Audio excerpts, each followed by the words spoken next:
พุทธสมาคมอำเภอพังโคนจังหวัดสกลนครขอเชิญท่านฟังมงคลชีวิตมงคลชีวิตข้อที่2คบบัณฑิต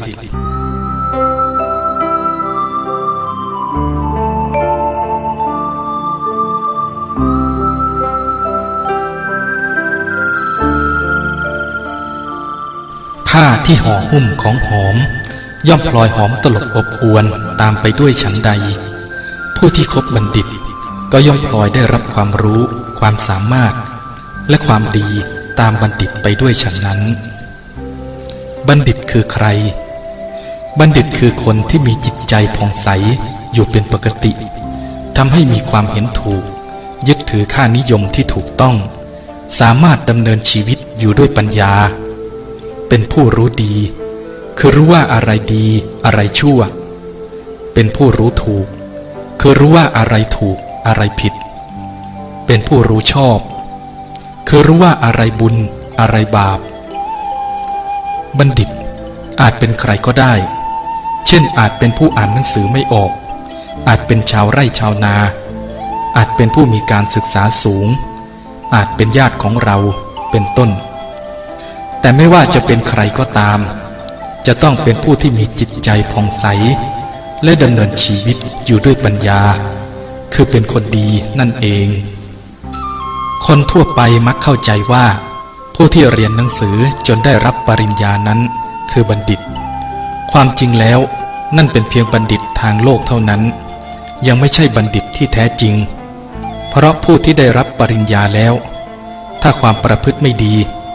อาจไปทำผิดติดคุกติดตารางได้แต่บัณฑิตที่แท้จริง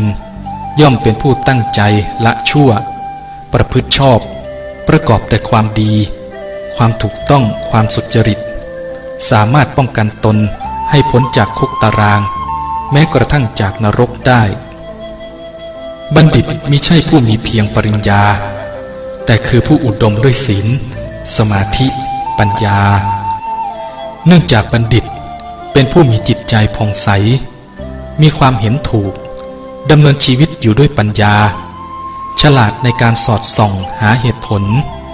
จึงมีลักษณะพิเศษสูงกว่าคนทั้งหลาย3ประการคือ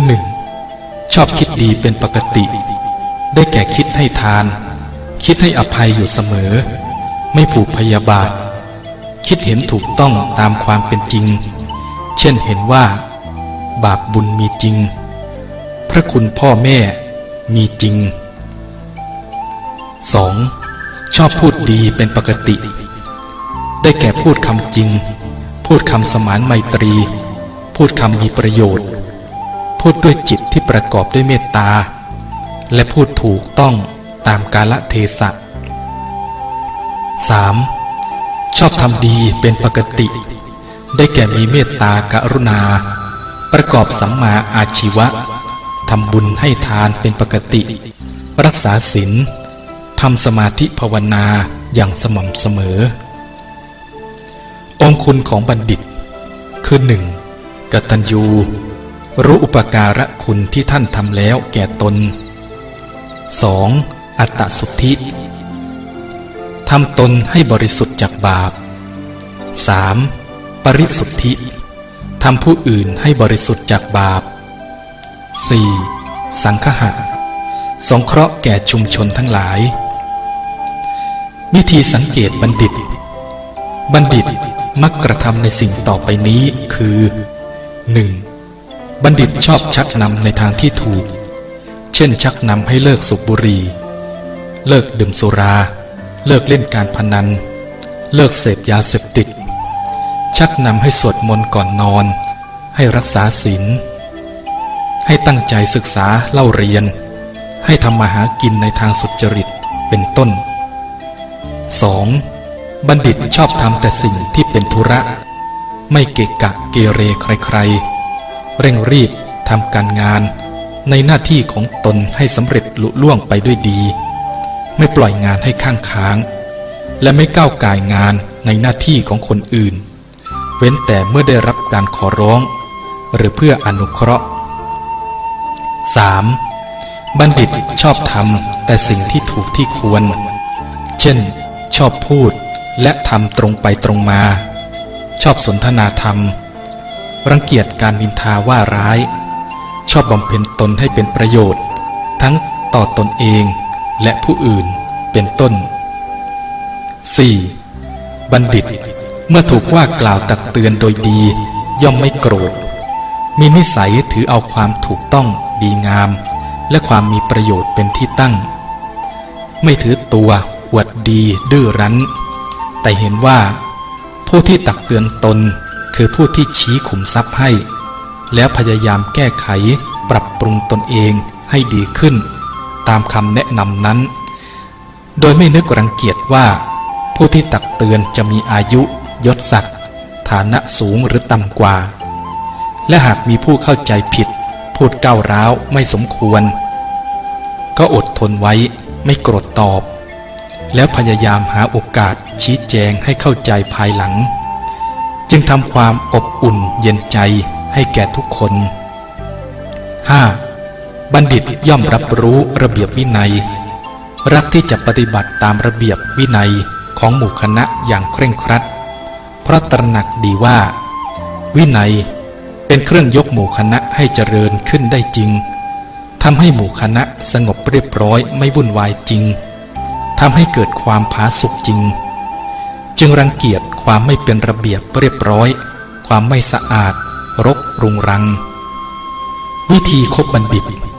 คือ 1. หมั่นไปมาหาสู่ 2. หมั่นเข้าไปนั่งใกล้ 3. มีความจริงใจให้ความเกรงอกเกรงใจต่อท่าน 4. ฟังคำแนะนำฟังคำพูดของท่านฟังธรรม 5. จำธรรมที่ได้ฟังนั้นไว้ 6. พิจารณาใจความของธรรมที่จำได้นั้นให้ดี 7. พยายามปฏิบัติตามธรรมที่ได้ฟังและใคร่ครวญอย่างดีแล้วนั้นใบเพาะพันห่อหุ้มกฤษณาหอมระรวยรสพาเพลิดด้วยคนเสพเสน่หานักปราชญ์ความสุขทราบหรือม้วยดุจไม้กลิ่นหอมประเภทของบัณฑิตบัณฑิตมีสองประเภทได้แก่ 1. บัณฑิตภายนอกคือบุคคลทั่วไปไม่ว่าใครก็ตามที่เป็นผู้ประพฤติดีมีคุณธรรมดำเนินชีวิตด้วยปัญญา 2. บัณฑิตภายในคือตัวเราขณะที่คิดดีพูดดีและทำดีนั่นเองดังนั้นการคบบัณฑิตภายในก็คือการพยายามฝึกตนให้เป็นผู้มีจิตใจผ่องใสมีสติรำลึกถึงแต่ความคิดที่ดีๆเพื่อการสร้างสรรค์คำพูดที่ดีๆเพื่อยกใจผู้พูดและผู้ฟังให้สูงขึ้นและการกระทำที่ดีๆเพื่อประโยชน์ทั้งแก่ตนเองและผู้อื่นซึ่งทำได้โดยการหมั่นให้ทานรักษาศีลและเจริญสมาธิภาวนาอย่างสม่ำเสมออานิสงส์การคบบัณฑิต 1. ทำให้มีจิตใจผ่องใสสามารถทำความดีตามไปด้วย 2. ทำให้ได้ปัญญาเพิ่มขึ้นเป็นคนหนักแน่นมีเหตุผล 3. ทำให้มีความเห็นถูก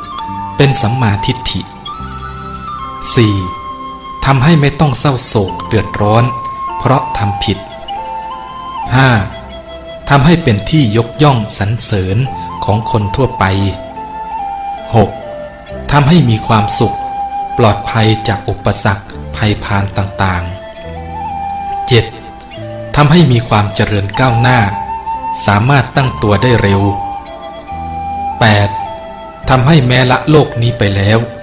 ก็ไปสู่สุคติโลกสวรรค์